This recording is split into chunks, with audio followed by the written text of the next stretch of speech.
Il dit ici, le Zohar ce matin, Parashat Vaishlach, Patach Rabbi aussi, il ouvre son discours en disant, Vata seterli, mitzar titzereni, roni falet, te sauveni sela. David Amelech dit, Ata seterli, tu me caches, mitzar titzereni, tu me protèges de mes ennemis, roni falet, te sauveni sela, tu m'entoures à tout jamais. On va expliquer ce que ça veut dire tout ça, ok?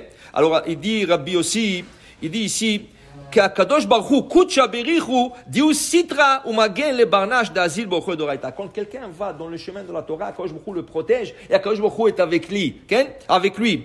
Viu Istatar Bitzila de Ganpoi. Et même quand la personne, Kadosh Baruch Hu veut le protéger, comme il met ses ailes sur cette personne, pour la protéger comme un oiseau qui protège l'Avdil, ses oisillons, ainsi Kadosh Baruch Hu il protège ceux qui croient en lui.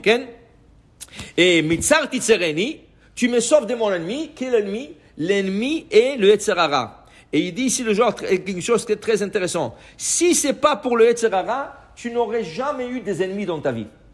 Si une personne, il a des ennemis, des gens qui l'aiment pas, ou les gens qui lui font du mal, ou qui parlent mal de lui, tout ça c'est Yetzer Hara. Le Yetzer Hara est en train de monter des gens contre toi. Mais s'il n'y aurait pas Yetzer Hara, une personne n'aurait jamais eu des ennemis.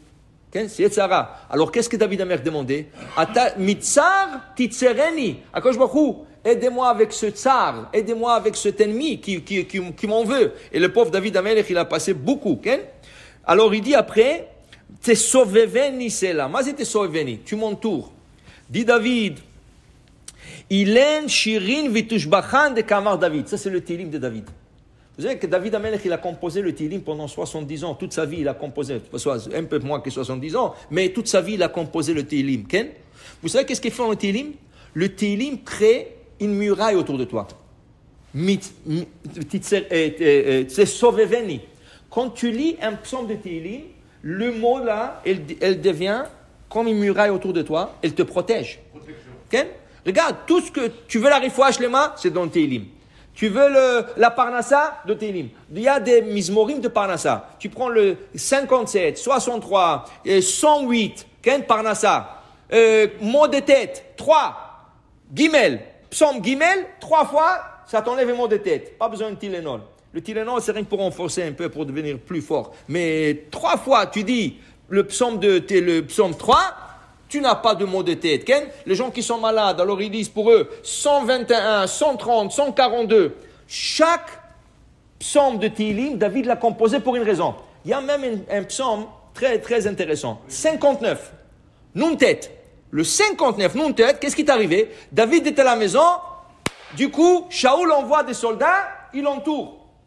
Et ils sont en dehors de sa chambre, ils sont partout, ils le bloquent jusqu'à ce que Shaoul vienne pour le tuer. Michal, sa femme, elle dit pas possible. Qu'est-ce qu'elle a fait? Elle a pris le téraphim. Téraphim, c'est comme une poupée, mais c'était une poupée comme une avodah zara. On ne va pas rentrer comment ça se fait que c'était il y a une raison pourquoi c'était là-bas. Et c'était une poupée qui a des longs cheveux. Elle a rentré la poupée dans le lit et l'a couvert jusqu'aux cheveux. Alors là, on voyait dans le lit comme un homme, quelqu'un qui est dans le lit. Elle a fait descendre David par la fenêtre avec le rideau. Et David s'est sauvé. Eux, ils croyaient qu'ils sauvaient David. Quand Shaoul est venu, c'était une poupée. Il a composé le psaume 59. Il a dit ce psaume pendant ça, parce que c'était presque impossible. Pourquoi? Parce qu'il y avait des soldats aussi dehors. Alors quand il descendait la fenêtre, il pouvait l'attraper. Alors il a dit ce psaume de Télim et il a été protégé. Alors on te dit, quand tu es en danger et tu dois sauver de quelqu'un pour qu'il ne te voie pas, tu dis le psaume 59 3 fois. Alors tu comprends, le Tehillim, il y a un psaume pour tout. Pour la réfoua, même pour la corona, il y a des psaumes. Ils ont envoyé sur l'internet des psaumes mais il y a des psaumes pour tout. Alors tu comprends, quand David dit Ata titzereni, tu me sauves de Yetzer Hara, te sauveveni celle-là, te sauveveni. Tu m'entoures avec ce Tehillim que je suis en train de réciter, tu m'entoures. C'est pour cela, il est important que chacun lit le Tehillim chaque jour. Le Tehillim, tu peux le lire par jour, qui est divisé en 7 jours. Alors, ça prend un peu plus de temps, c'est à peu près 20 à 25 minutes par jour. Alors, les gens qui n'ont rien à faire, lis Yom Rishon, Yom Sheni, Yom Shlishi, Yom Remi. Si tu ne veux pas, le Télim aussi est divisé en 30. Tu le lis par le jour du mois. Par exemple, aujourd'hui, on est 17, le 17 du mois. Tu prends passage 17, c'est exactement 3-4 psaumes. C'est exactement 3 à 5 minutes, pas plus que ça. Tu peux lire en français, en anglais, la meilleure c'est en hébreu. Okay? Tu le lis, à la fin du mois, qu'est-ce que tu as fait? Tu as terminé le cycle de tout le livre de Tehillim. Okay? Il y en a qui lisent tout le livre de Tehillim. Le Rav Hida, il dit, celui qui a un problème spécifique, il veut s'en sortir, il doit lire tout le Tehillim debout. Tu parles là de 2h à 2h30 debout, en train de lire tout le Tehillim. Il dit, n'importe quel problème que tu as, tu t'en sors. Comme ça, il dit le Rav Hida.